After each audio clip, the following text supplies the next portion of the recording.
con las jornadas formativas que venimos programando durante el curso. Estamos en el segundo trimestre y esta es la primera de este trimestre. Y la charla de hoy parece interesante, así que voy a hacer mano y uso de la chuletilla, que no me quiero saltar nada, que Manuel tiene muchas cosas. Así que bueno, pues Manuel Andreu Gálvez, doctor en Derecho por la Universidad Panamericana Ciudad de México, profesor e investigador por 10 años de Historia de la Cultura Jurídica e Historia del Derecho, Ciencia Política en México, actualmente profesor e investigador en la Universidad de Extremadura de Derechos Humanos y profesor de posgrado en México y papá del cole. Y aquí nos va a presentar y nos va a hablar un poco de la ideología, de la importancia, la influencia de las ideologías en nuestros adolescentes y en la familia y cómo debemos un poco abarcarlo cuando nos llegue nuestro niño a decir algo que nos llame la atención. Así que bienvenidos todos. Bueno, pues muchas gracias. Gracias, Alicia. Y bueno, le quería dar las gracias a Fray Juan Carlos, pero como estaba en Galicia, también a José Luis, que lo veo por allá, que es el que propuso que hiciéramos este evento, y a todas las personas pues, que integran esta coordinación, ¿no? del evento. Y bueno, todo este evento parte de un libro que hicimos entre 25 profesores entre Hispanoamérica y España sobre el riesgo del pensamiento, como una introducción a las ideologías, que no sé si alguien tenga, no ha traído nadie el libro, ¿verdad? Es que a mí se me olvida. O sea, pero bueno, es un libro que aquí presentamos hace 2 escasos meses, ¿no? Y bueno, un poquito son 25 colaboradores que lo que intentan es decir cuáles son los riesgos de cada una de estas que tienen hoy más potencia, ¿no? Que son más potentes en nuestros días. Vale, y como nota previa, tengo que decir una cosa. Uno de mis maestros, que él sí es filósofo, José Antonio Ullate, dice que la fe es gratuita. Dice que la fe no se puede producir ni se puede reproducir. O sea que, por lo tanto, la defensa en sí misma de la fe a veces es peligrosa, porque en muchas ocasiones te puedes arrogar la capacidad de fundamentar, ¿no? De lo que tú dices, como emitir un juicio totalizante, ¿vale? Entonces, por eso yo quiero un poco desmarcarla de la fe, lo que vamos a hablar, verlo desde un plano más ontológico, más filosófico, y no tanto desde un plano teológico, ¿no? ¿Vale? Pero, bueno, es una visión más, ¿no? Pero quiero decir que hay muchas conexiones, pero tampoco tiene que ser la verdad absoluta lo que voy a decir. Vale, y también como la segunda advertencia previa, importante, algo que recuerda el escritor Juan Manuel de Prada, que ha recordado últimamente, y es que uno de los graves errores de nuestro tiempo son las redes sociales, por una razón, porque las redes sociales generan una burbuja. Al final tú te relacionas con las personas que piensan lo mismo que tú, y en ese sentido creas como una vida en donde lo importante en la vida es aprender de los que te dicen cosas que son distintas, ¿no? Y ahí es donde aprendes. Entonces, por eso digo que el riesgo hoy, sobre todo con las redes sociales, es que se genera esa burbuja y las personas que piensan como tú, hablas con ellas, pero no aprendes nada de los que no piensan como tú. Entonces te quedas como dentro de una burbuja que no es la realidad, ¿vale? Bueno, entonces, como lo había planteado, porque yo pensaba que iban a venir también alumnos, ¿no? Entonces ya voy a subir un poco, ya no tanto para alumnos, sino más para familias y para profesores que hay aquí. Lo que voy a plantear es qué es una ideología, la teoría, qué es, de qué estamos hablando por ideología, y luego voy a hablar de las más importantes, las que tienen que ver más con nosotros, ¿no? Las ideologías políticas, por ejemplo el nacionalismo, las ideologías económicas, todo lo que es el movimiento LGTB, el aborto, la eutanasia, el animalismo, en el caso de las ideologías animales y ecologistas, y pues bueno, así 5 o 6 ideologías, yo creo que las más importantes. Vale. Bueno, lo primero, la ideología. La ideología es la explicación única de la realidad.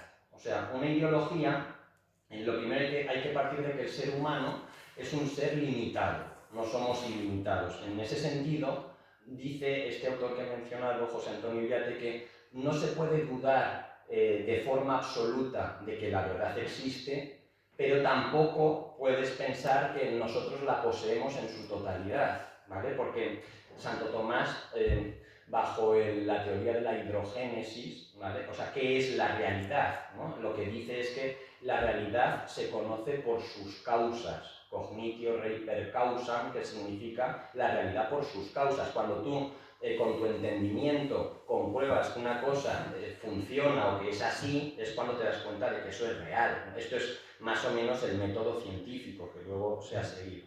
Entonces, habría que partir de eso, que no todas las opiniones valen lo mismo, porque evidentemente un médico que lleva 40 años estudiando algo, pues su opinión médica será mucho más válida que la que otra persona que no ha estudiado eso, o un investigador que en un tema lleva 40 años estudiando algo, pues su opinión no es la misma. O sea, esto de que mi verdad, tu verdad, al final todo es verdad y nada es verdad, porque se pierde la objetividad de las cosas. Entonces, eso es importante, que no todas las opiniones valen lo mismo, pero sabiendo que todos somos limitados, ¿no? O sea, Santo Tomás dice que cuando se descubre algo que es realidad es como un regalo en una bella mañana, ¿no? Como el sol cuando sale. Entonces, tenemos que tener presente eso, que burlarse de la filosofía es el verdadero modo de filosofar, ¿no? De que Sócrates, que es el que inventa el término filosofía, sofo y sabio, los sabios de la época, ¿no? Que le dicen, ¿y tú eres un sabio como nosotros? Dice, no, yo solo amo la sabiduría, ¿no? Entonces, en ese sentido, lo que está haciendo es decirles que ellos no saben nada, porque la tercera pregunta que les hace, de pregunta y respuesta, pues ya no pueden contestarle lo que se les pregunta. Entonces, por eso digo que nosotros no hemos pasado de los griegos. O sea, tenemos una idea de que el hombre ha avanzado en la historia, pero es una idea falsa. Ese es el mito de la Ilustración, de que conforme avanza el tiempo, el hombre avanza, pero eso no es verdad. Avanza la técnica, pero el hombre no ha avanzado. De hecho, es el punto de no retorno del ser humano. El solo sé que no sé nada es el punto de no retorno por lo que digo, por la limitación del ser humano. Entonces, yo creo que el primer punto sería eso, desmarcar la filosofía de la ideología. La ideología, como digo, es adaptar, la verdad, perdón, la filosofía sería adaptar nuestro pensamiento a la realidad, eso es lo realmente importante, y no a la inversa, como hacen las ideologías, que lo que hacen es adaptar la verdad a tu verdad, ¿no? O adaptar la realidad a lo que tú piensas, ¿no? Ese es el método inverso de cómo funciona la filosofía y cómo funciona la ideología. ¿Vale? Y además también las ideologías son totalitarias, porque al final el grupo se escuda, la masa se escuda en una idea, ¿no? Entonces son totalitarias porque se distorsiona la realidad y además te ampara el grupo, no puedes personalizar, las personas están dentro, ¿no? de ese grupo y entonces todo queda dentro como protegido en ese totalitarismo que al final comporta. Bueno, entonces, conclusión primera, ¿no? De qué es una ideología. Yo creo que lo importante aquí es tener claro que todas las ideologías son falsas, todas, no hay ideología verdadero. Es falso ver la historia desde un punto de vista nacionalista, ¿no? Como una construcción mítica de una nación milenaria, pues es una construcción del siglo XIX, lo que es el nacionalismo. Es falso ver la historia desde un punto de vista patriarcalista, ¿no? Como si hubiera existido una lucha entre hombres y mujeres con unos roles diferentes, cuando en realidad, en función de la época, claro, los roles son distintos, los tiempos son distintos, y tú lo que haces es hoy crear un anacronismo comparando la realidad del multiculturalismo del siglo XXI con lo que pasaba en la Edad Media. Es una aberración histórica tremenda. Es falso ver la historia bajo una lucha de clases, como si hubiera habido siempre una guerra entre proletarios y burgueses, ¿no? En la historia, o es falso ver una historia del fascismo, ¿no? Como esa Roma pagana del siglo XX, revivida hoy, ¿no? Con esa simbología también, pues, o sea, quiere decir que da igual las ideologías que tomen, todas son falsas, son construcciones abstractas que se hacen hoy en día. Y son utopías, utopos, ¿no? Utopía, es decir, que culmina en el establecimiento de una utopía. Por ejemplo, el marxismo tiende a pensar que el comunismo sería como la última etapa, ¿no? de llevar la revolución de los trabajadores al mundo real. Bueno, pues todas tienen como ese ámbito utópico, ¿no? Que quieren llegar a una utopía. Es importante una cosa, que la religión no es una ideología, pero la religión se puede ideologizar, ¿vale? O sea, cuando la religión se basa en el principio de fe, no es un principio racional como las ideologías, es todo lo contrario. Religión e ideología son cosas distintas. La religión, por ejemplo, es adaptarte, o es más bien a diferencia de la ideología donde te da las respuestas la ideología, la religión no, tú siempre tienes esa duda vital, ¿no? Siempre estás con la duda, es la fe, no es el ámbito racional como es la religión. Entonces, la esperanza, la individualización de cada persona y no la generalización del grupo, o sea, hay muchas diferencias entre lo que es religión e ideología. Pero aquí lo importante es que muchas veces, por lo que he dicho al principio, puedes caer en proselitismo, puedes ideologizar a la gente cuando intentas imponer una visión única dentro de la religión. Esto es importante, que la religión es una vivencia personal, ¿no? Entonces, esa duda que te acompaña, esos cabos sueltos, esos interrogantes que tú no puedes llegar a resolver, eso es lo que acompaña a una vivencia de la religión, a diferencia de la ideología donde lo racional, la idea se cumple, ¿no? O sea, siempre hay que huir de las personas que tienen soluciones rápidas a todo, porque realmente pues eso es muy peligroso, ¿no? Porque realmente la realidad es mucho más gris y que blanco o negro. Entonces eso yo creo que habría que diferenciar. Bueno, esto es como la introducción teórica de qué es una ideología y qué es la filosofía. Pasando a las ideologías políticas, que a mí me parecen muy importantes, más que nada, sobre todo por los alumnos y por los padres, porque, claro, las ideologías políticas actuales hay que entenderlas en qué batallas se está librando hoy en el mundo, ¿no? Entonces, es fundamental entender a nivel político, en las redes sociales, en los medios que nos llegan todos los días, de qué se está hablando a nivel político, qué es lo que nos está llegando por las redes sociales. A ver, todos conocen más o menos lo que son las ideologías modernas, ¿no? Entonces, cito alguna porque sí que es cierto que hay alumnos o gente joven que en estos años, sobre todo, pues les atrae mucho el comunismo, el fascismo, el nacionalismo, ¿no? Entonces, voy a citar alguna, pero sobre todo me voy a detener hoy, ¿no? En las ideologías woke, en las ideologías que hoy tienen que ver más con nuestro tiempo, ¿no? Entonces, partiendo del liberalismo clásico del siglo XVIII, de la época de Adam Smith, David Ricardo, de Rousseau, de Locke, de los teóricos del liberalismo. Luego hubo una reacción que fue el socialismo utópico, ¿no? En el siglo XIX, Owen, Fourier, Saint-Simon, Cabet, Proudhon. Luego llegó el marxismo, ¿no? Que es la teoría, que además el marxismo muchas veces es una ideología, como el resto es falsa, ¿no? Pero el marxismo tiene elementos muy interesantes, que no por eso hay que desechar el marxismo, ¿no? Quiero decir, hoy hay una crítica feroz, pero el marxismo no es el comunismo y el comunismo no es el progresismo, entonces, bueno, habría que diferenciar, ¿no? Pero el marxismo es una reacción al liberalismo, luego surge el nacionalismo, y aquí sí, esta tiene mucha importancia, el nacionalismo en nuestro tiempo, porque si se fijan, la guerra, o lo que está sucediendo en Ucrania hoy, al final, es una guerra nacionalista. O sea, no sé si conocen bien, algunos aquí ya me han escuchado como 5 conferencias sobre Ucrania, entonces, pero bueno, realmente en Ucrania lo que hay es una visión paneslavista desde el punto de vista ruso y una visión desde 2014 de una sola Ucrania nacional desde el punto de vista donde hay una serie de personas dentro de Ucrania que tienen una visión distinta a la nacional y entonces que son los prorrusos del este y están fuera de esa unidad nacional, ¿no? Pero lo mismo en el caso de España, o sea, cuando se habla del nacionalismo central de España o nacionalismos periféricos, Cataluña y País Vasco, en el fondo, a ver, en el fondo cuando una persona agita una bandera catalana o una bandera de España, en el fondo los dos beben de una misma lógica racionalista que es el nacionalismo del siglo XIX. Es cierto que el nacionalismo español lleva mucho tiempo formándose durante siglos, ¿vale?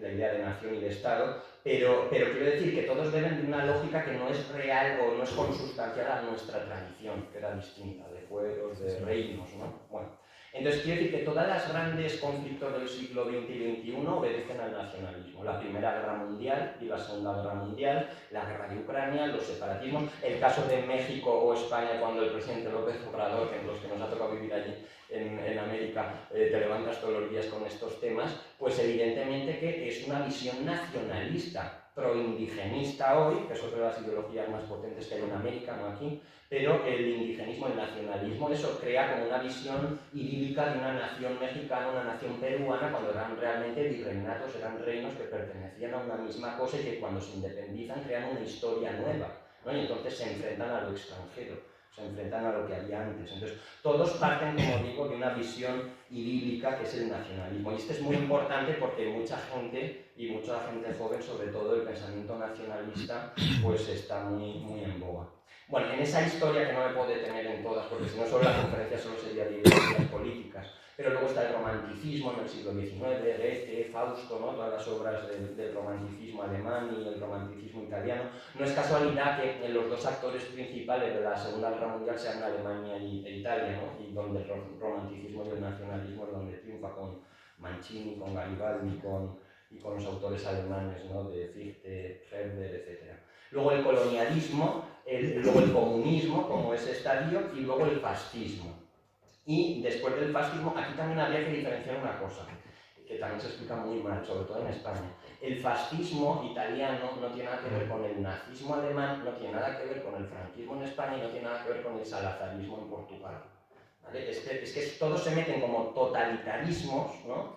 Junto con la Unión Soviética, con el comunismo, pero son elementos que corresponden a diferentes cuestiones, ¿no? Tengo un profesor que se llama Miguel Ayuso que decía que mientras Salazar vivía en un palacio con una sirvienta, Franco fue en el inicio, los 10 primeros años, una represión militar producto de una guerra civil, Mussolini era un iluminado y Hitler era un demente, ¿no? Entonces, como que hay que diferenciar muy bien cuál es cada uno de ellos, ¿no? Y que comporta diferentes elementos cosmológicos distintos.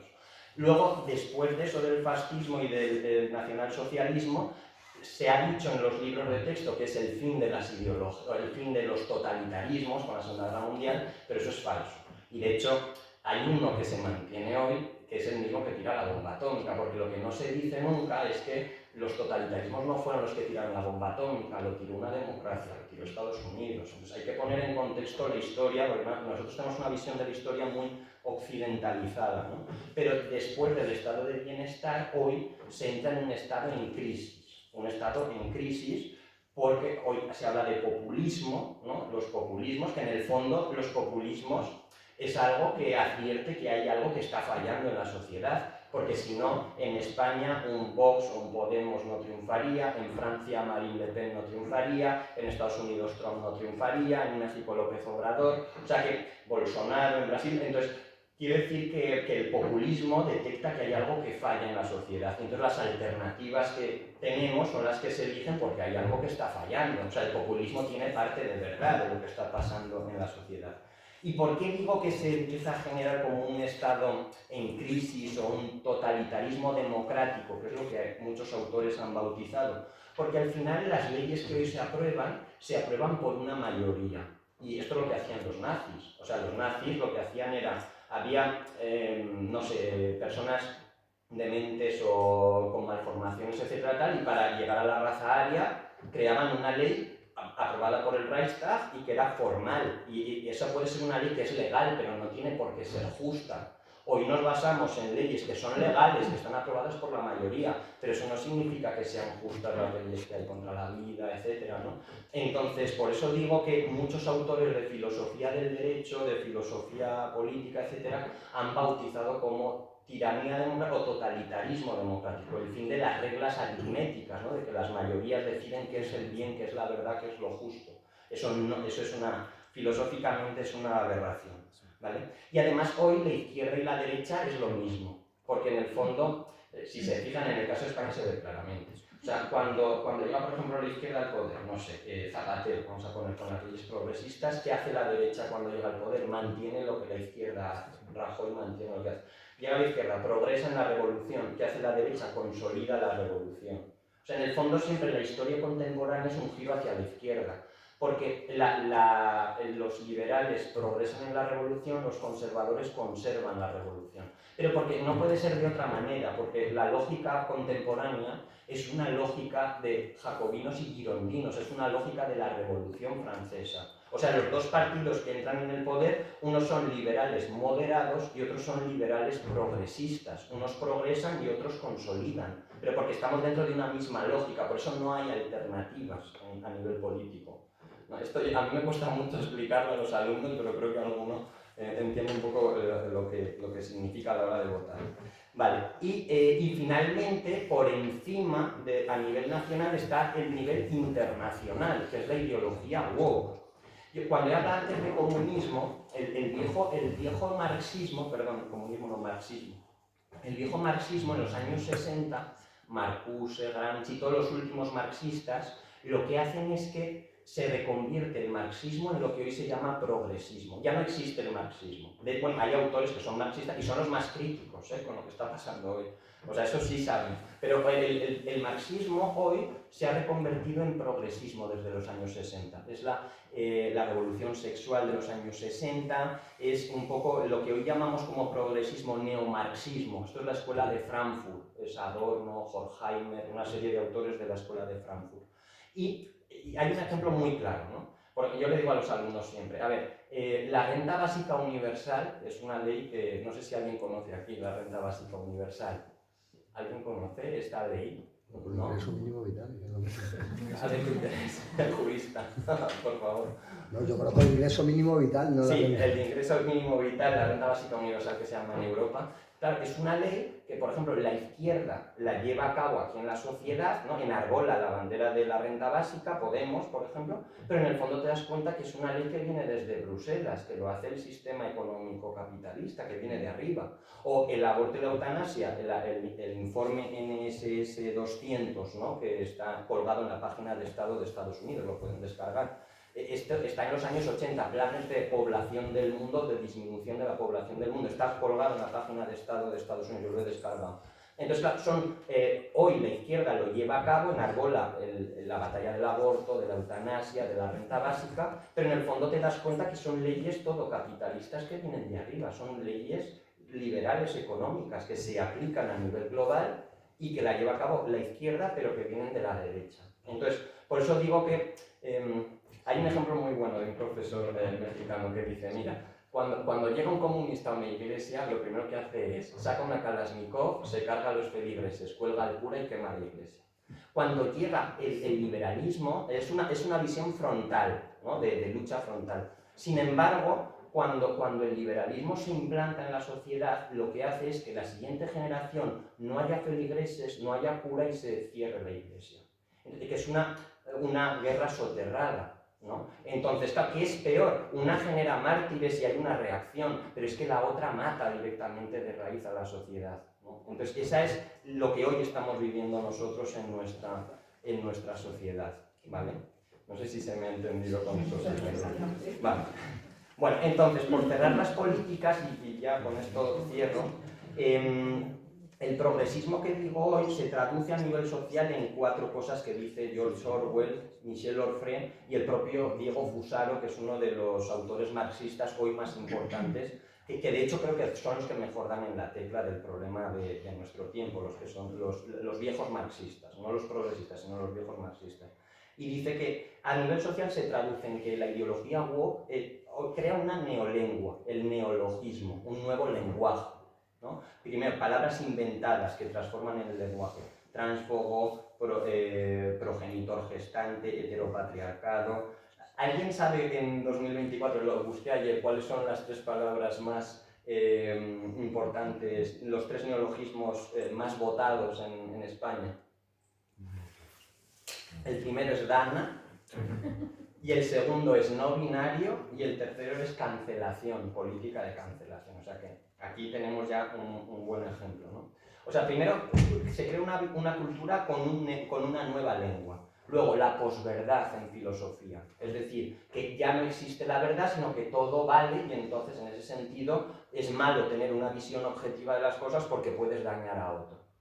Tercero, la historia oficial, ¿no? Ahora se hacen unas leyes de memoria histórica, historias oficiales, ¿para qué? Para que haya un papel vanguardista de las minorías. En Estados Unidos el movimiento Black Lives Matter, en el caso aquí de la guerra en Europa, la guerra de Rusia, la política de cancelación de Tolstoy, de Dostoyevsky, de todo lo que venga de Rusia. O sea, el poder de las redes sociales a la hora de la cancelación, ¿no? De lo que la gente no puede decir. Y luego, finalmente, lo que les he dicho de las leyes, ¿no? De la política, de cómo se crean las leyes. Todo esto lleva a una conclusión que es ese totalitarismo democrático. Creo que ahora ya se entiende un poco más a qué me refería, ¿no? Pablo Pérez López, del catedrático de Historia de Navarra, dice que Huxley, Un mundo feliz, dice: la verdadera revolución está por hacer no en el mundo exterior, sino en las almas, en los cuerpos. Gabriel Cuby dice: la destrucción de la libertad en nombre de la libertad. Rousseau dice: al que no quiera ser libre se le obligará a ser libre por la voluntad popular. O sea, es un germen extraordinariamente totalitario el que estamos viviendo hoy en día, ¿no? El Marqués de Sade dice que no hay que ejercer violencia sobre las personas, sino que es más eficaz ejercerla sobre los símbolos, ¿no? Para despersonalizar a la gente. Y yo creo que el que mejor da en la diana es Tomás Pérez Bejo cuando dice que cuanto más totalitario es un Estado, más intenta controlar la memoria, ¿no? Entonces, ahora, por ejemplo, en este próximo año que se reabre todo el tema del franquismo, es que el otro día lo hablaba creo que con Carlos, ¿no? El tema de se reabre desde un punto de vista academizante. Pues a ver, o sea, el franquismo tuvo sus pros, sus contras, fue un periodo de historia, ¿no? Que ha quedado ahí, que además es un periodo muy difícil de explicar, que procede de unas causas anteriores. Bueno, es un tema muy complicado, ¿no? Entonces, ¿qué se va a conseguir con esto? Totalmente lo contrario, es un fenómeno de melting pot, que se llama en ciencia política. ¿Qué ha pasado, por ejemplo, en Estados Unidos? ¿Qué se ha conseguido con toda la visión woke en Estados Unidos? Pues que ha arrasado Trump, claro, porque llega un momento, Oscar Vara, y esto lo ha analizado muy bien, dice que el hartazgo de los medios, de la política, de la inculturación, de la industria de Hollywood en Estados Unidos, pues mucha gente al final ha reaccionado porque no querían que se les cambiara sus formas de vida por unas nuevas formas de vida. Y entonces, ¿cuál ha sido la traducción en votos? Los hispanos, el 45% han votado a Trump, las mujeres en su mayoría han votado a Trump, los grupos confesionales desde Kennedy, las clases trabajadoras bajas y medias y todos los grupos, los Amish, los cristianos, los católicos, los protestantes, todos han votado a Trump. Y entonces, además, se ha creado un gobierno hoy con J.D. Vance, Robert Kennedy Jr., Marco Rubio, Tulsi Gabbard y Elon Musk, que es el que más está sonando ahora mismo, donde, claro, tienen una visión totalmente contraria a lo que se ha hecho estos años. Ahora, ¿qué ocurre en Europa con Elon Musk? ¿No? Que se está intentando cancelar. No sé si se han enterado de que Elon Musk el otro día hizo una entrevista muy conocida a Alice Weidel, ¿no? la líder de extrema derecha de Alemania, ¿no? Claro, entonces, como se han dado cuenta de que la política de cancelación de un lado ahora ya no se puede aplicar, ahora se está yendo en contra de la política que va a hacer la otra visión más conservadora, ¿no? Pero esto, el caso de Elon Musk tiene que ver porque tiene un hijo que se ha cambiado de sexo, ¿no?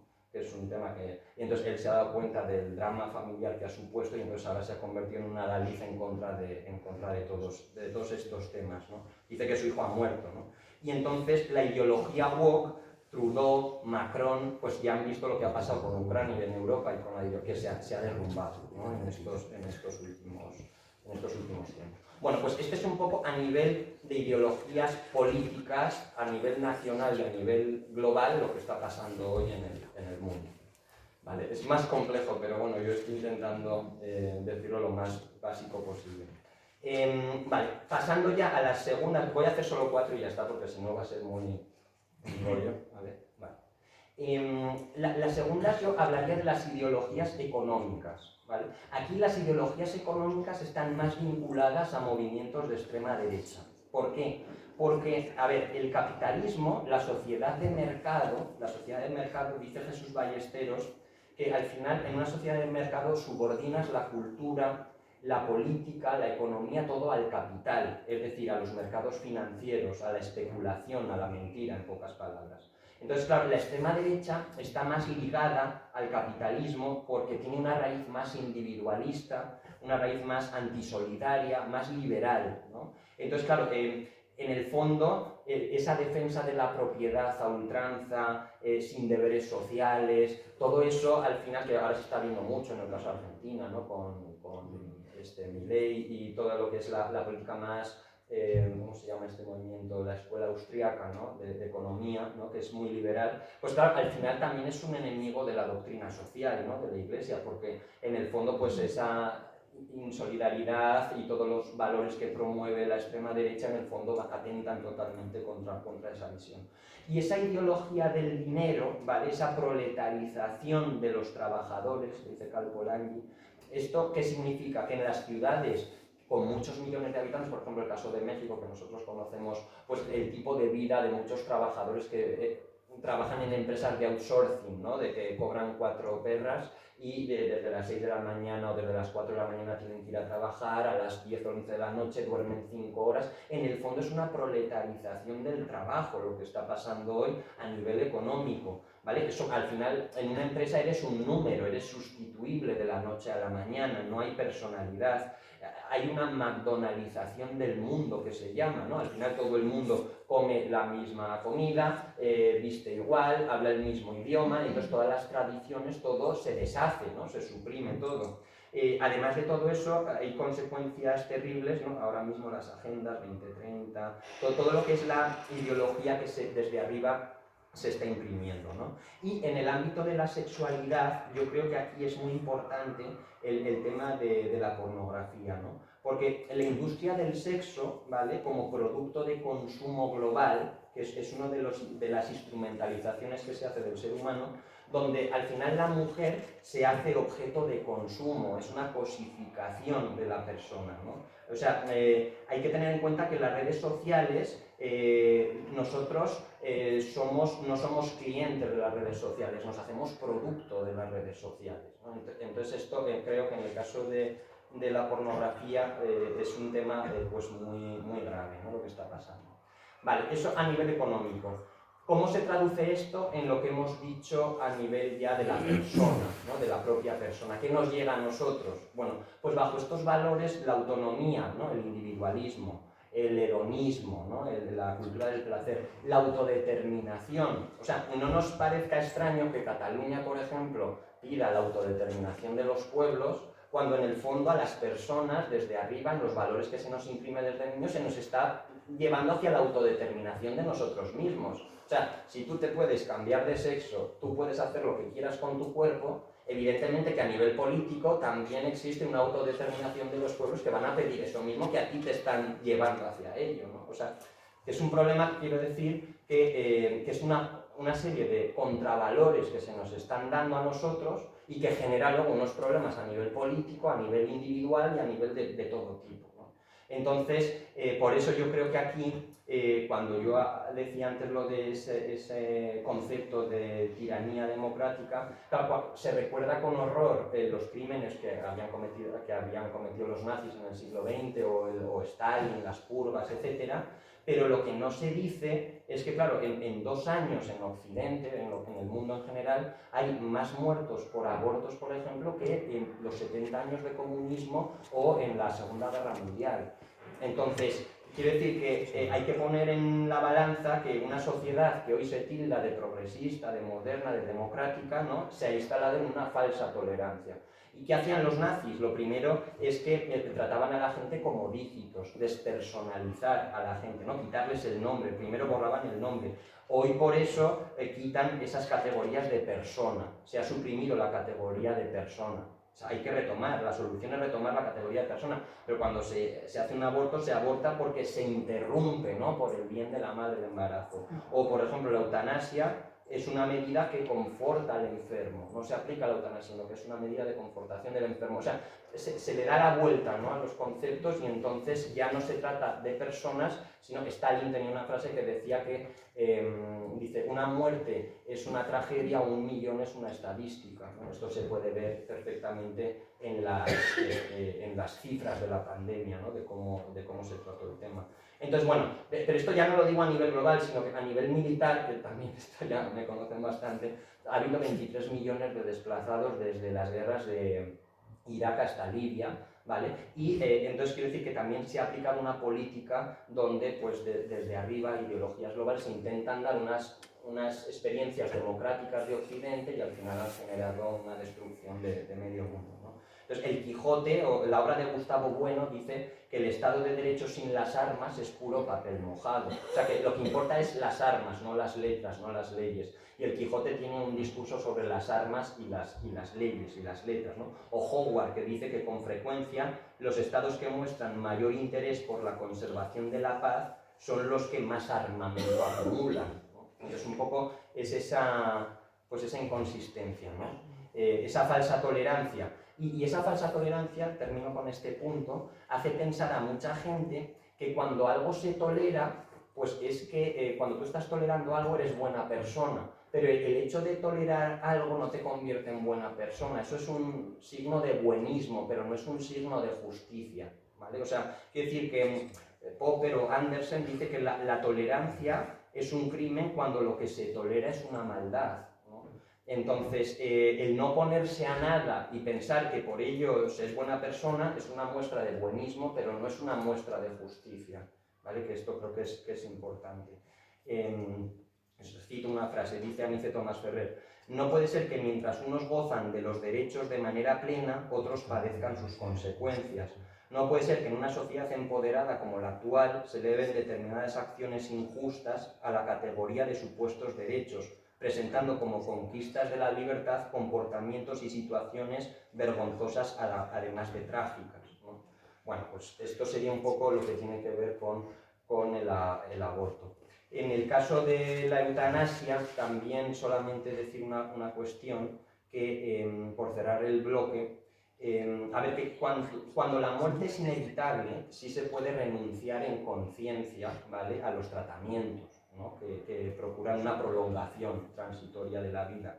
Pero hay que apostar por los cuidados paliativos, en España sobre todo, ¿no? O sea que el tema de los cuidados paliativos es el siguiente. Hay un estudio de Marcos Gómez Sancho, que es un médico de familia, que es pionero en cuidados paliativos aquí en España, y han analizado 75.000 enfermos en España, ¿vale?, que han pedido, pues, que mueren por la eutanasia, ¿no? Entonces, la experiencia que dice es que, lo que dicen es que ellos al inicio les dicen que quieren acabar con su vida porque no pueden soportar el dolor. Es un poco como se vende la eutanasia.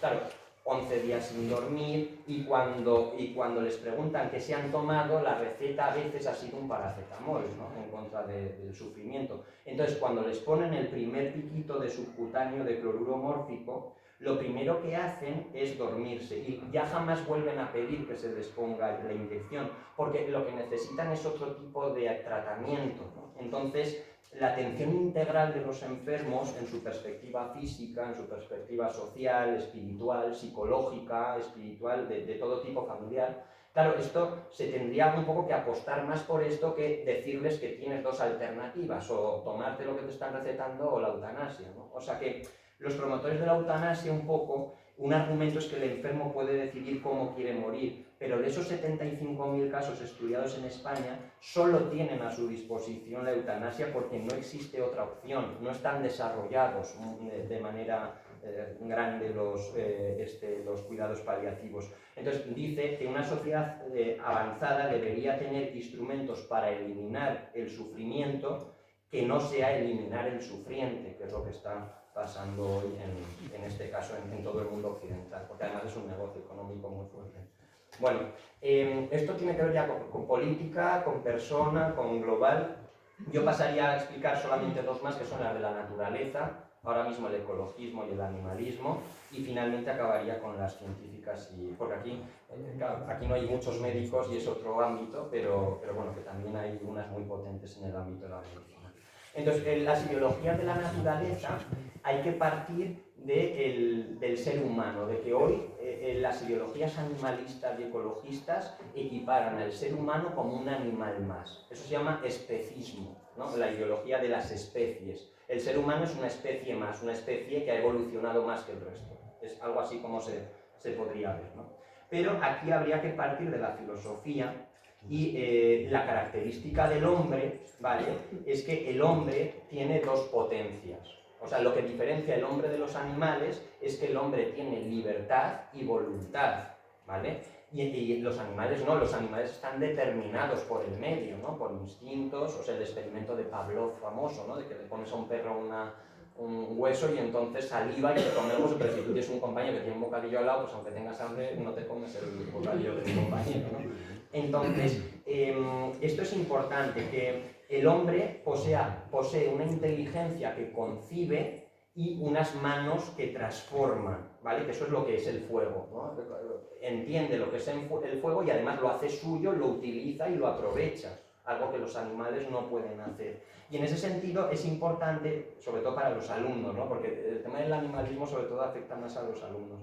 El hombre no es un animal, sino que sí, es un animal, pero es un animal racional, que esto lo cambia todo, ¿vale? El hombre es un animal racional dotado de logos, y eso lo diferencia del resto de las especies. O sea, pues el que tiene fe o por aspectos filosóficos se podrá dar cuenta, ontológicos, de que el hombre hay una separación con el resto de las especies que es muy profunda, ¿no? Esas dos potencias, las especies, por mucho que evolucionen, decía Chesterton, que un mono de nuestra época, ¿vale? O un mono de hace miles de años, un homínido, ¿vale? Ya creaba cultura, en una caverna creaba arte, ¿no? Y decía que alejados están de nosotros esos homínidos y cuánto se parecen a nosotros, y qué cercanos están de nosotros estos monos actuales y qué diferentes son a nosotros, ¿no? Entonces, por mucho que evolucione un mono, necesita algo, ¿no? Que se imprima para que pueda llegar a ser un ser humano, ¿no? Que lo diferencia del resto. Entonces, un poco aquí, a ver, hay que evitar, pues eso, hay que amar a los animales. Yo no digo hay que respetar al medio, a los animales, una cosa es eso, pero otra cosa es amar a los animales y odiar a las personas, que es en lo que se basa esta ideología, ¿vale? Que eso es muy diferente. De hecho, las ideologías más potentes ha sido el neomalthusianismo. ¿Alguien recuerda? Esto es como una clase. ¿Alguien recuerda quién era Malthus?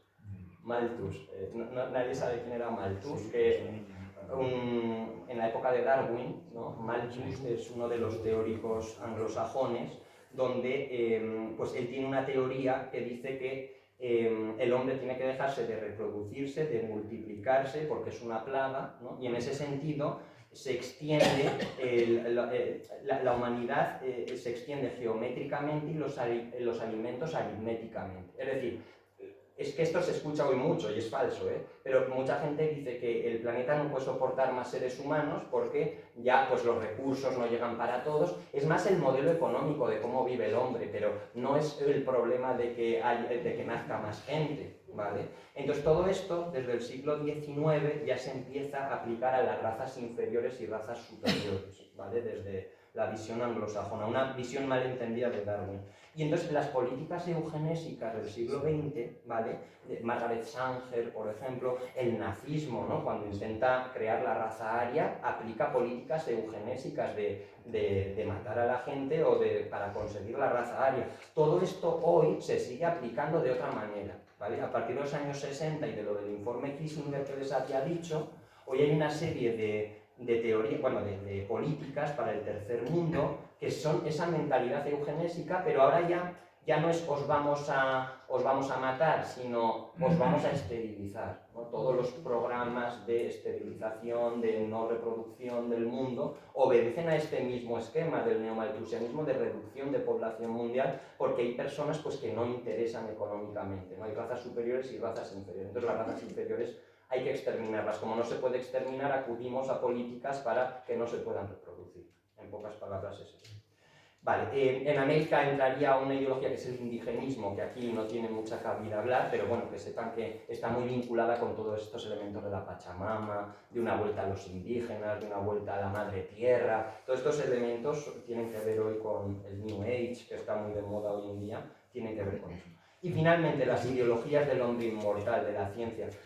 Aquí solo voy a decir una cosa, que el hombre inmortal, teológicamente, el famoso Génesis 3.5, seréis como dioses, ¿no? Que es una visión del hombre que siempre ha buscado esa inmortalidad. El ser humano siempre ha buscado la inmortalidad y hoy se reduce eso a la simplificación informática, a genética, a electrónica, a bases de datos, ¿no? El dataísmo. O sea, ¿por qué Elon Musk compra por 44.000 millones de dólares X, ahora que se llama, ¿no? que es cuando salió a la venta Twitter? Y claro, a nosotros no nos costaba nada el estar yo no estoy en ninguna red social, pero la gente que está en redes sociales era gratuita, ¿no? Entonces, en ese sentido, ¿por qué vale tanto, ¿no? Luego, si a ti no te cobran, ¿por qué luego vale tanto cuando sale en bolsa, ¿no? Porque en realidad ese es el petróleo del siglo XXI, ¿no? El dato, el Big Data, eso es lo que realmente importa hoy. Y esto está muy ligado, como digo, a las ideologías científicas, ¿no? de la ciencia. Y con esto lo que diría es que Es importante tener una visión positiva de la ciencia, ¿vale? Pero hay que tener claro que la ciencia descubre las leyes naturales por las que se rige el universo, pero no significa que la ciencia sea las que crea las leyes que se rigen en el universo. O sea, la ciencia te lleva a entender cómo funcionan las cosas, pero no es la creadora de las cosas. Es que esto es una falacia porque a veces se acude a que la religión, etcétera, como que la ciencia ya como ha descubierto esto ya no sirve para nada y se intenta como poner a la misma medida religión y ciencia, ¿no? Como que es un sustituto de la religión, la ciencia, pero son temas muy diferentes. O sea, la ciencia te lleva a comprender algo que ella no ha creado, ¿vale? Aquí, por ejemplo, Pascal decía, bueno, Georges Lemaitre también, pero Pascal dice que el corazón tiene razones que la razón desconoce, ¿vale? El corazón tiene razones que la razón desconoce. Max Planck, premio Nobel de Física Cuántica, decía que religión y ciencia, ciencia y metafísica van de la mano, ¿no? Son caminos para llegar a una misma realidad. Einstein, cuando decía que... Einstein tiene una frase importante, a ver, el principio de Einstein de la relatividad, dice que, sí, que cuando tú estás escuchando una sonata de... O sea, que dice, el universo se podrá llegar a descubrir todo lo que hay en el universo. Dice, pero sería que, igual que cuando tú estás escuchando una sonata de Beethoven, tú interpretarás una gráfica. O sea, como que por los sentidos humanos muchas veces tú puedes conocer cosas, pero no entiendes bien el trasfondo, ¿no?, de todo lo que significa. Y bueno, y así hay muchos autores que con esto lo que quiero decir es que estaba buscando una frase de Einstein, dice: lo más comprensible del universo es que es comprensivo, es decir, que hay algo que les lleva también desde la lógica, sin entrar en la fe si quieren, pero que hay algo que les lleva a entender que hay como un mecanismo que se ha puesto en funcionamiento, ¿no? O sea, yo lo que a mí cuando me preguntan, ¿no?, sobre estas cuestiones, lo que pienso es eso, ¿no?, que cuando... A ver, ¿cómo lo explico esto? Que creer en Dios en ese sentido es algo que es racional. Es racional, es todo lo contrario a lo que se piensa, ¿no?, normalmente. Porque no hay nadie que conozca en la Tierra, ¿no?, que algo que se ha creado, este vaso, por ejemplo, alguien lo ha creado, ¿no? La causa es que alguien ha creado el vaso, ¿no? Entonces, en ese sentido no existe nada creado que no tenga creador, ¿vale? Entonces, o sea, creer en una visión a lo mejor teológica es más racional que creer que no existe nada que ha creado la vida. Pero bueno, aquí ya me metería en otros asuntos y, como he dicho, no voy a entrar por ahí en los temas de ciencia. Solamente decir eso, que hoy hemos llegado al becerro de oro, a la idolatría, a lo que el hombre hace con sus manos. Entonces, otro extracto, ¿no?, teológico, que es el becerro de oro. Y entonces la pregunta en medicina que se está llegando es ese sujeto poshumano, ese cyborg, ¿no?, el cyborg famoso de Blade Runner de hace 40 años, ¿no?, que va a tener un supercorazón, una memoria, que va a ser inteligente, hasta qué punto de vista es ser humano, ¿no?, ese ser humano mejorado, ¿no? Entonces ese es como ese anhelo del hombre, ¿no?, de la inmortalidad que persigue al hombre desde el principio de los tiempos. Y la pregunta es que, por un autor argentino, Juan Fernando Segovia, que hasta qué punto de vista ese es un ser humano. Vale, pues entonces conclusión, moraleja. Vale, he llegado justo a la hora que era el 12. Bueno, había hecho 50 minutos. Entonces, la moraleja es la siguiente, o lo que yo propondría con todo esto. O sea, ¿a dónde quiero llegar? Pues que lo que les voy a decir no está en los libros, no es teoría, sino es un poco vivencias personales, ¿no? Decía Jaime Mayor Oreja, decía que la esperanza está en las personas y en que se asuma una responsabilidad por cada uno de nosotros, ¿no? O sea, que un cambio de actitud en la vida es fundamental para hacer frente a la crisis actual. Este autor sería a Zygmunt Bauman, que creo que lo he citado, que es un autor marxista, polaco, que habla de la sociedad líquida hoy en nuestro tiempo. Es decir, que hoy, cuando estudiamos en química, ¿no?, que los cuerpos presentan tres estados: sólidos, líquidos y gaseosos. Dice, el riesgo no es el suicidio, ¿no? O sea, el riesgo es la evaporación. Nuestras sociedades sólidas se han convertido hoy en sociedades líquidas, pero el riesgo es que acaben siendo sociedades gaseosas, ¿no? Que acaben desapareciendo. ¿Por qué? Porque hoy la persona olvida el pasado, vive al día, y en ese sentido la persona que vive al día se olvida del pasado, pero también se olvida del futuro que va a dejar a las siguientes generaciones. O sea, el que vive al día no es que solo se olvide del pasado, sino también el futuro que va a dejar a los demás. Entonces, hoy se ha pensado que una persona es mejor persona porque tiene más derechos, en vez de por el trabajo, por el esfuerzo, por ejemplo, de nuestros abuelos, de lo que ha costado, ¿no? llegar a esto. Entonces, aquí añadiría y leería algo que dice José Antonio Sayés, que es muy interesante, que dice que el hombre va buscando en último término la felicidad. Dice, terminas la carrera y dices, va a ser el día más feliz, pero vuelve a empezar todo de nuevo, ¿no? O sea, Santo Tomás decía que a propósito de esto, el hombre no puede encontrar en este mundo nada ni nadie que sea descanso definitivo, porque su felicidad no es perfecta, o sea, no puede encontrar algo que sacie plenamente, y es porque no puede buscar una felicidad infinita el ser humano. Los animales no tienen este problema, pero el hombre busca el infinito, por lo tanto nunca llega a estar saciado.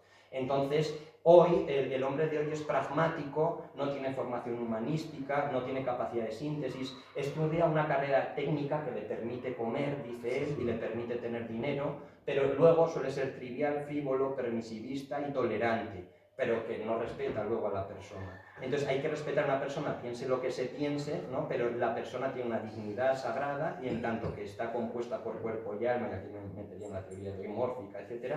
Pero lo que quiero decir es que la tolerancia significa hoy que todo vale, ¿no? Porque en el fondo nada es verdad, y aquí está lo malo, ¿no? Que el hombre de hoy es un hombre sin ideas claras, es superficial, indiferente, permisivo, y que se encuentra en la dictadura del relativismo, ¿vale? Es la era del vacío, es un hombre que se encuentra entre los interrogantes de la existencia, el pensamiento débil, las convicciones sin firmeza.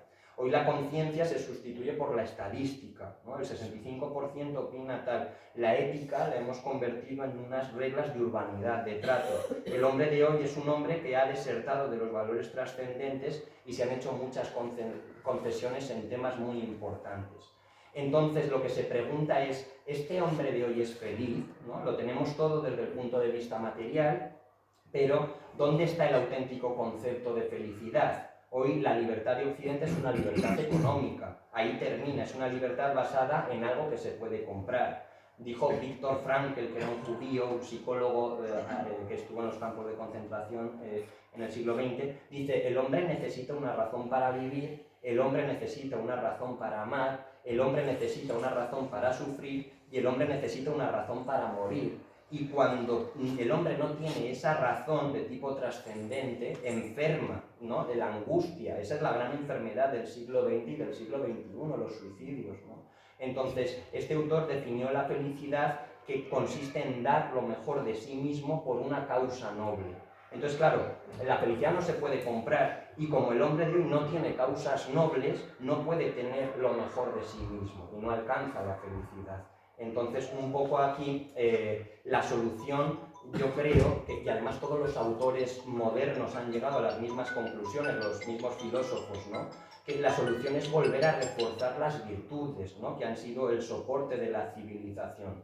Igual que Viktor Frankl, había un adagio romano de Salustio que decía que una sociedad, cuando no soporta ni sus males ni sus remedios, acaba por desaparecer. Es decir, una persona, que ponía el ejemplo el otro día, que tiene cáncer, si se somete al tratamiento, el tratamiento lo mata porque está muy débil, pero si no se somete, el cáncer lo mata, ¿no? Entonces, es un poco el callejón sin salida de nuestra sociedad. O Byul-Chul Han, que habla de la sociedad del cansancio.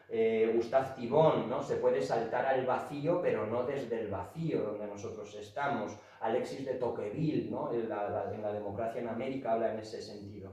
Y aquí yo creo que, para finalizar ya, Arnold Toynbee y otro autor inglés, historiador, ¿cómo se llama? Toynbee y, bueno, dos autores ingleses dicen que la civilización, dice, civilization died from suicide, por suicidio, no por asesinato, not by murder. Es decir, que la civilización al final muere por suicidio, no porque la vayan a asesinar, no porque alguien la vaya desde fuera a acabar con ella. Y esto ha pasado siempre en la historia nuestra de Occidente, ¿vale? Roma cayó producto de una implosión, llevaba siglos cayendo. No fue que los bárbaros llegaron y acabaron con Roma, eso es un poco lo que se ha dicho, pero no fue así. O sea, Roma ya llevaba cayendo 3 siglos. Un autor anónimo hispano del siglo V decía que Roma tardó más siglos en caer que muchos imperios en existir. Luego, en la Edad Media, la cristiandad medieval no habría existido un Lutero si no hubiera sido por una descomposición en el final en los cismas, ¿no?, de Occidente en la Edad Media.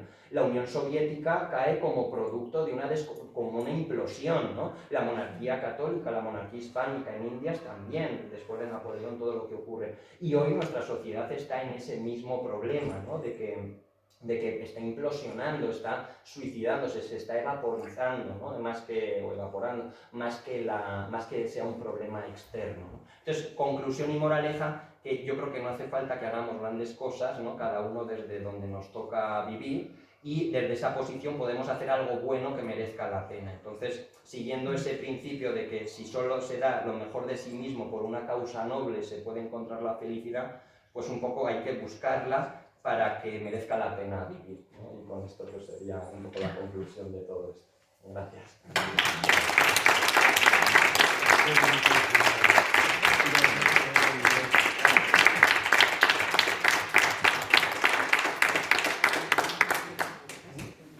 Bueno, como nos queda un ratito, si queréis y tenéis alguna pregunta, ¿te parece que hagamos una ronda de preguntas? Yo me he dado prisa por eso, porque la gente pregunta.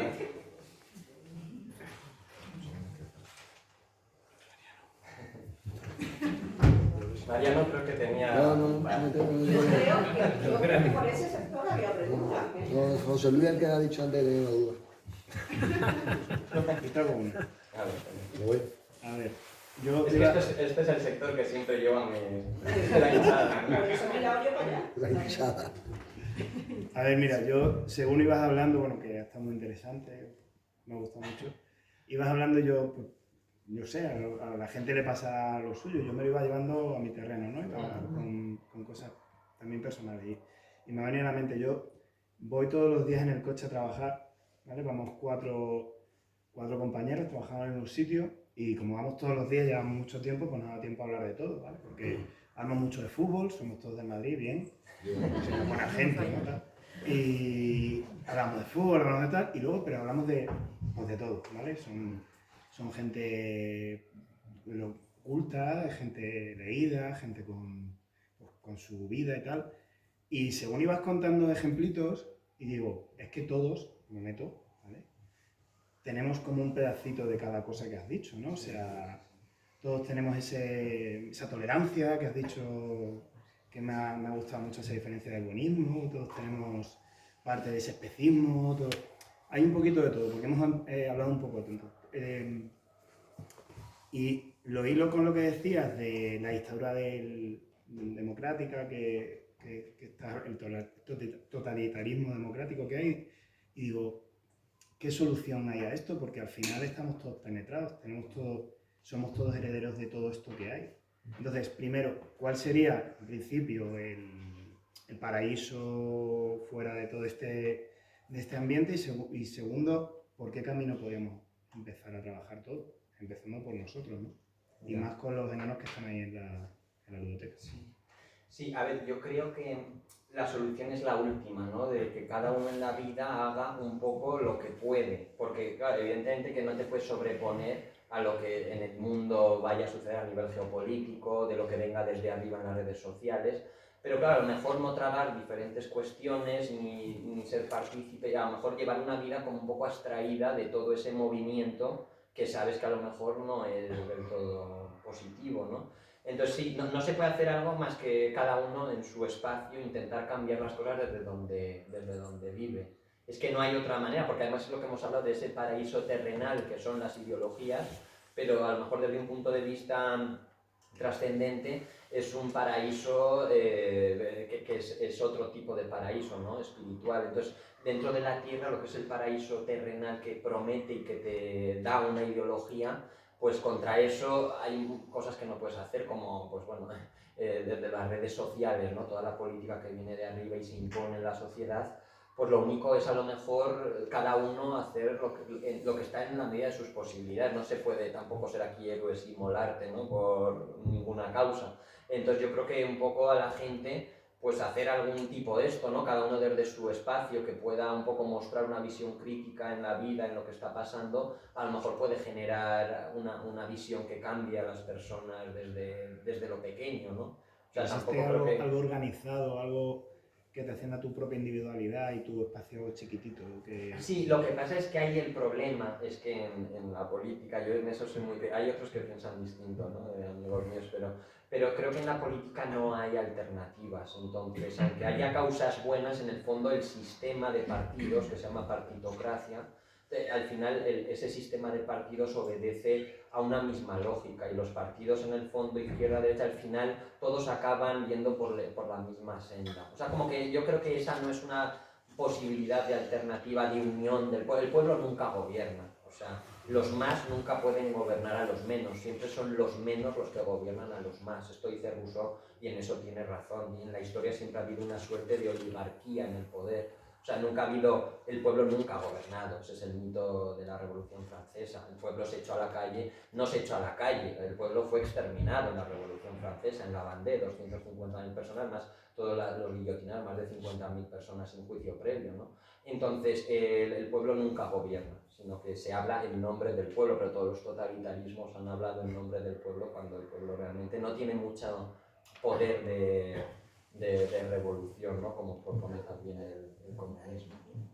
Entonces, bueno, yo creo que es cada uno dentro de sus posibilidades hacer lo que le toca, ¿no? No creo que haya muchas más alternativas al sistema.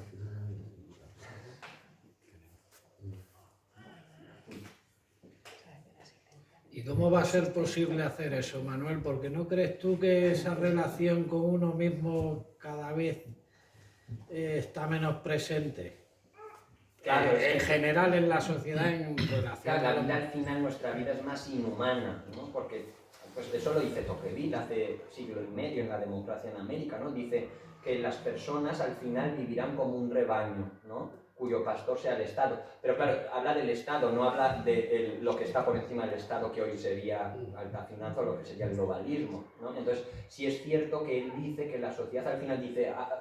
irás por la calle, andarás y te cruzarás a las cosas y la gente no se saludará, no se conocerán, y todo pues, se lo proveerá el Estado, y al final será como un rebaño de ovejas estabulado, como un rebaño de ovejas que tiene un pastor y que hará lo que se le imponga desde arriba. Esos son los riesgos de la democracia que ya dice Alexis de Tocqueville hace siglo y medio de lo que iba a pasar, ¿no? Que es un poco una visión prometeica, ¿no? de lo que ha sucedido.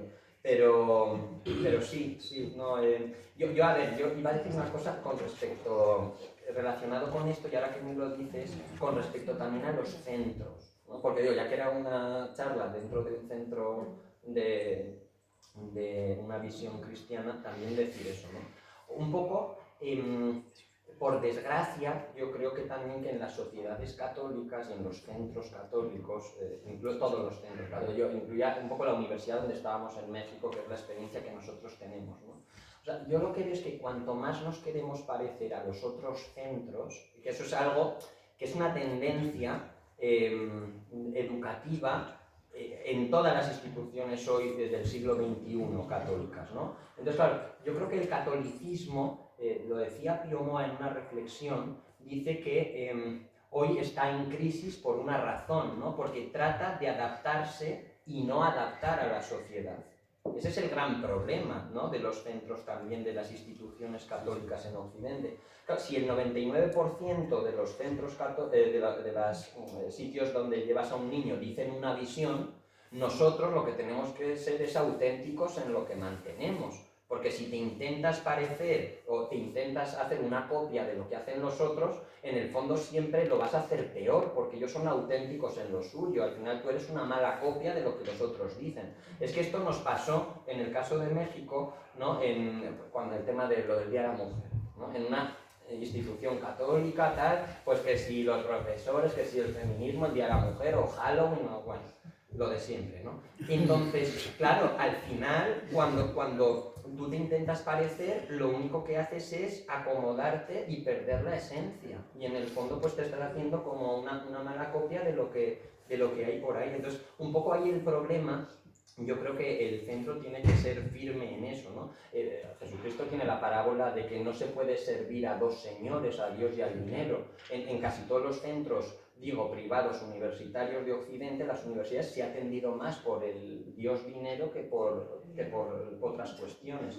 Entonces yo creo que esa implosión de sociedad también dentro del ámbito educativo y eso está pasando por la misma razón, ¿no? Lo he conectado un poco, pero es que también lo quería decir. Aprovecho. Sí, es que yo lo que noto es que antaño tenía uno como más relación con esa posibilidad, por esa vereda, ¿no? La tenías más presente. Yo hoy en día veo Claro, que eso... porque se ha borrado, porque, Eso, efectivamente. porque es una guerra soterrada, porque no es una guerra enfrentada como es el comunismo, porque realmente los valores que se imponen hoy lo que van es matando a la sociedad, por eso es más peligroso, ¿eh? El liberalismo es más peligroso, el capitalismo liberal económico es más peligroso que el propio comunismo, porque es que el otro genera una reacción, pero es que en este no lo ves, y la sociedad la está matando hasta que no haya feligreses, no haya curas, las instituciones católicas sean instituciones que, pues, como el resto, que se han acomodado a su tiempo y en el fondo vaya matando. Claro, a ver, esta es una visión que no es determinista, la historia no es determinista, yo estudiando la historia siempre veo que el dedo de Dios actúa. Porque Roma acaba crucificando a Jesucristo y de la noche a la mañana desde Constantino aparecen 1000 años de cristiandad, ¿no? Entonces quiero decir que como que la historia hay que pasar por esas tribulaciones, pero bueno, es algo que es irremediable, ¿no? Al ser humano. Yo creo que esa lucha constante en la historia. Mira, yo al hilo de lo que ha preguntado José Luis, que de alguna manera dice qué debemos hacer, y a pesar de que hemos diferenciado claramente, o has diferenciado claramente entre religión e ideología, creencia y ideología, lo que sí veo que al final todo viene de una crisis de valores importante, es decir, la gente ya realmente no lucha por lo que cree, sino que realmente tiene una serie de ideologías que se agarran como a un clavo ardiendo. Por lo tanto, la religión o los valores que dimanan de la religión serían muy importantes para salir de esta crisis en cuanto a las ideologías, ¿no? Sí, o incluso la gente que no tenga fe, pero lo que he dicho al principio, como que no se puede tampoco categorizar y decir estos son los valores correctos, tal, pero esos valores a una persona desde el punto de vista de la filosofía va a llegar a las mismas conclusiones que una persona desde el punto de vista de la religión. Es que al final todos los autores que he citado han sido marxistas, han sido de derechas, han sido de izquierdas, pero es que todos llegan a las mismas causas del colapso de civilización, desde todos los ámbitos. Entonces, por eso digo que yo no me quería meter, me he metido un poco porque estamos en un centro también católico, pero sobre todo yo creo que es otra vez volver a las virtudes, ¿no? Desde un plano filosófico, si lo quieres, o ontológico. Y también al final en la religión es que coinciden, ¿no? Los mismos elementos coinciden a nivel de religión y a nivel filosófico. A mí como madre hay una cosa que has dicho que me ha dejado un poco preocupada con el tema de las redes sociales. Ya. Las redes sociales es un producto que consumimos, has dicho, nosotros somos el producto. Sí. Entonces, con respecto a los adolescentes, me preocupa mucho porque cada vez la consumen más y cada vez es más pequeños. Claro. ¿Cómo les va a influir eso en sus edades formativas en las que están ahora? No me refiero solo a formativas educativas, sino formativas como personas. Claro, y además ahora que por ejemplo ha cambiado el gobierno en Estados Unidos, o sea, cuando cambia Estados Unidos cambia Europa, ¿no? Y entonces ahora que ha cambiado en Estados Unidos el gobierno, ahora lo que va a hacer Elon Musk es toda la política de cancelación desde la pandemia hasta ahora, que se ha cancelado a mucha gente por ir contra lo políticamente correcto, ahora se va a atender desde el punto de vista contrario, ¿no? Entonces ahora viene una reacción desde el otro punto de vista. Entonces, claro, la gente en las redes sociales, esto pues al final por Netflix, tal, Amazon Prime, todo, al final tú no te das cuenta, pero todas las series llevan los mismos clichés, te están metiendo la misma propaganda, tal, y en el fondo pues la gente, ahora vamos a ver cómo va a haber un cambio de tendencia. El propio Zuckerberg esta semana ya ha dicho que ya se ha liado con Elon Musk para que Facebook, etcétera, ya cambie y ya no es partidario de la política de cancelación y ahora ya dejamos que la gente opine, ¿no?, de lo que no podía opinar. Entonces, en el fondo es un juego político entre dos sectores que va a llevar a una ideologización desde los dos puntos de vista.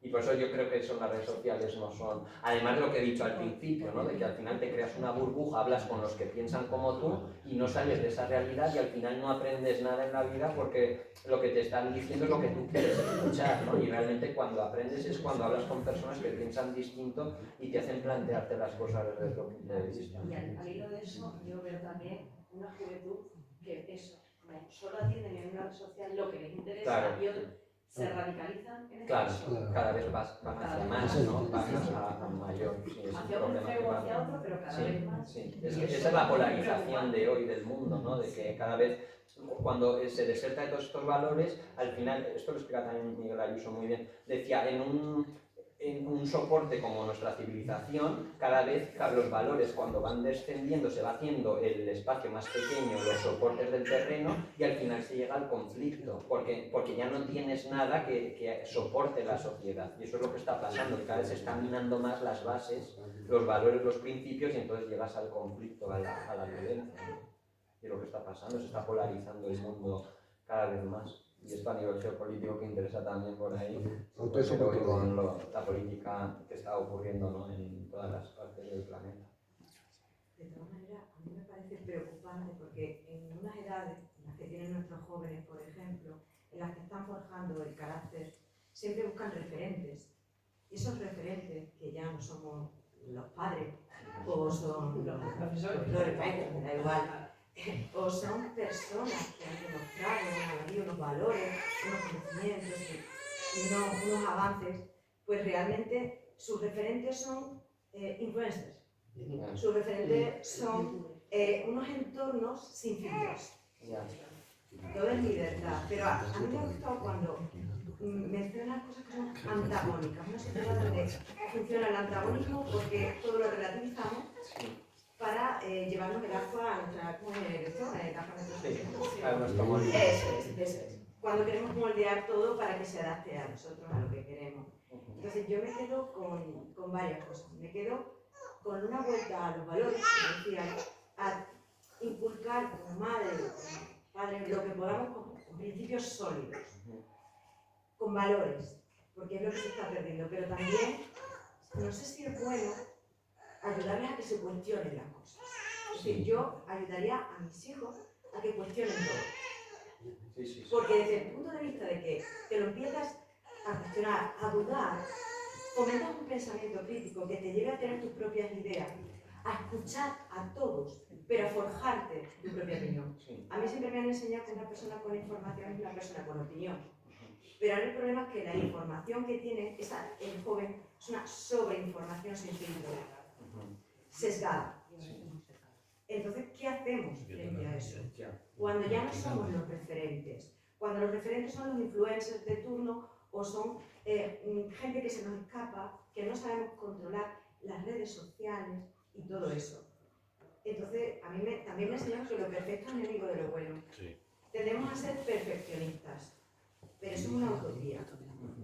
Es bueno intentar serlo, pero desde un punto de vista racional, coherente, con nuestras virtudes, con nuestros defectos, hasta dónde podemos llegar y pensar que también a veces, yo les enseño a mis hijos que no pasa nada si a veces fracasan, porque se aprende mucho de los fracasos y se aprende mucho de los errores.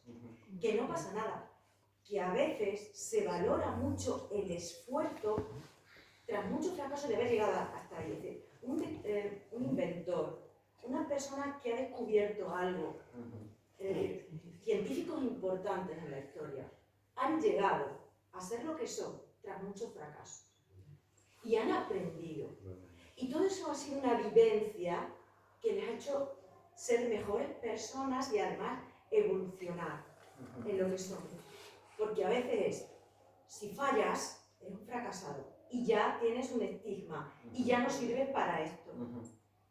Entonces yo estoy en contra de todo eso. Entonces yo a mis hijos, y aconséjame si hay algo más, quiero, y no tengo la varita mágica, como madre, yo hablo como madre. Y también, a veces como docente, creo que ayudarles a ese pensamiento crítico, a cuestionar las cosas. A mí me pueden plantear dos gráficas, dos estadísticas, porque ahora todo el poder está en los datos. ¿Y cuántas veces no hemos visto que nuestros hijos, los jóvenes, yo lo veo en el alumnado, se descargan todo, porque es gratis? Todo es gratis. La cookie, dale a aceptar que pasa eso, dale a aceptar y sigue. Y te lo descargas. Es una aplicación gratis. Yo he dicho, cuidado. Nada es gratis. No, claro. Nada es gratis. Esto eres tú, de hecho. Cuidado. Lee. ¿Sabes que lo comprensivo me dicen siempre? Lee a mis hijos. Lee lo que aceptáis de verdad. Lo que no se ve.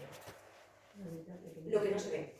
Porque estáis ofreciendo vuestros datos y nuestros datos los estamos vendiendo nosotros porque ellos realmente son la vía de entrada a nosotros, a nuestros datos personales muchas veces. Entonces, valores, principios que van a ser más humanos, porque muchas veces lo que mencionábamos antes, toleramos, vemos, y es como si estuviéramos tan deshumanizados que no nos damos cuenta de lo que realmente está pasando alrededor. Y que sepamos que se aprende de los errores y de los fracasos, que esto es un esfuerzo día a día, y que nadie tiene la varita mágica. Sí, has dicho, es que has dicho cosas muy interesantes. Al principio lo de los lo de en las redes sociales, cómo limitar, ¿no? Lo que se dice o no. Esos son los verificadores, pero el problema de los verificadores es que están politizados. Durante todo este tiempo de los 5 últimos años, ¿cuáles han sido los verificadores en España? Neutral, ¿no? Que es de Ana Pastor, por ejemplo. Entonces, todo lo que se ha dicho, sí, Neutral es como la empresa verificadora en las redes sociales en España, se ha encargado de decir lo que se dice o lo que no, pues, y ahora va a llegar Elon Musk y todo lo que seguramente vaya en contra de Twitter, de la visión de Trump, pues va a también a... Entonces, claro, el problema es cómo en las redes sociales quién pone a los verificadores y políticamente a qué obedecen. Entonces es muy difícil, por eso digo que la red es muy difícil capar la información o a los hijos, porque en el fondo viene todo de arriba y los verificadores están puestos políticamente para que haya un discurso que venga de arriba. Por eso digo que son peligrosas las redes sociales.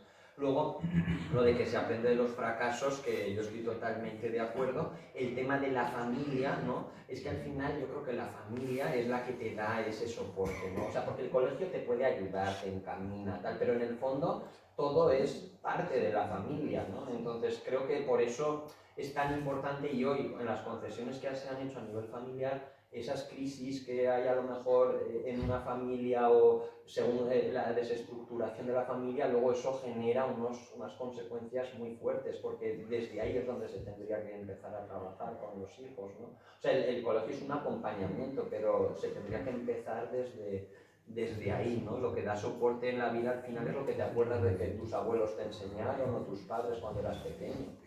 Y luego un poco lo que decías también del tema de cuanto más dudas tienes, ¿no? Más sabes. Al final, cuando tú estudias un tema, yo llevo 10 años estudiando la guerra de Ucrania, ¿no? Europa del Este. Entonces, claro, cuanto más estudio el tema, más dudas tengo de lo que estoy viendo, ¿no? Más gris veo todo, esto de blanco, negro, buenos y malos. Al final te das cuenta de que ha sido tú un poco un discurso políticamente que interesaba en un momento determinado y que esto tiene unas causas muy profundas, que hay muchas responsabilidades por parte de todos. Entonces, quiero decir eso con una experiencia mía, ¿no? De huir de las soluciones que son totales, ¿no? Sino que al final la vida es gris y que los problemas cada vez, cuando más sabes de una cosa, más dudas tienes. Y eso es algo bueno, porque te estás acercando a la realidad, o sea, porque ves que es mucho más complejo y no es como cuando alguien te presenta una receta y te dice esto es así, ya está, la tomas y tú psicológicamente te quedas tranquilo porque piensas que lo comprendes, pero en realidad cuando te metes a estudiar un problema más dudas te generan, ¿no? Sí, a mí me gusta mucho Sócrates cuando decía solo sé que no sé nada.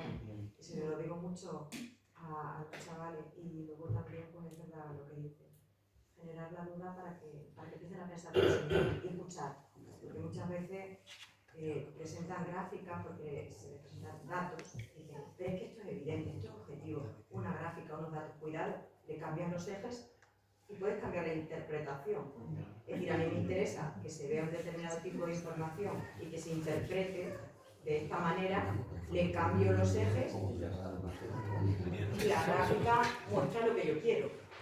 Entonces, la ciencia de datos, los datos son poder. Y los datos nos los ofrecen de una manera muy visual como quieren ofrecernos. Entonces, yo, claro, pienso que a lo mejor hacerles dudar de todo para que empiecen a escuchar todo, a cuestionárselo todo y a forjarse un carácter, unos principios, unos valores y unas ideas propias que sean firmes y que sean coherentes con ellas. La lógica, ser humano, el raciocinio, y que a la veces coherencia. tienes que dar marcha atrás porque lo que tú pensabas en un primer momento luego te das cuenta de que ese camino pues no era así, entonces, o sea que es mucho más complicado que... Sí, es complicado. Bueno, pues yo creo que por los pequeñines que están ahí, por estas chiquillas que están llorando, en fin, que yo creo que, aunque daría para más, que yo creo que esto da para más, yo creo que lo vamos a dejar aquí, que mañana hay cole y que nosotros somos docentes y miramos con nuestros niños. Así que, nada, bienvenidos y muchas gracias.